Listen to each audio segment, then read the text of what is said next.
ওরে আমি কোন চরে এ বান্ধিব রে নতুন ঘর।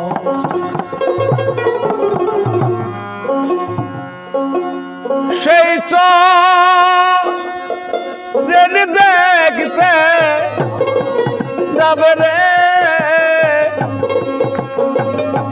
বান্ধব নিবানি গো খোঁজ খবর ওরে নিবানি গো খোঁজ খবর ওর আমি কোন চরে এ বান্ধিব রে নতুন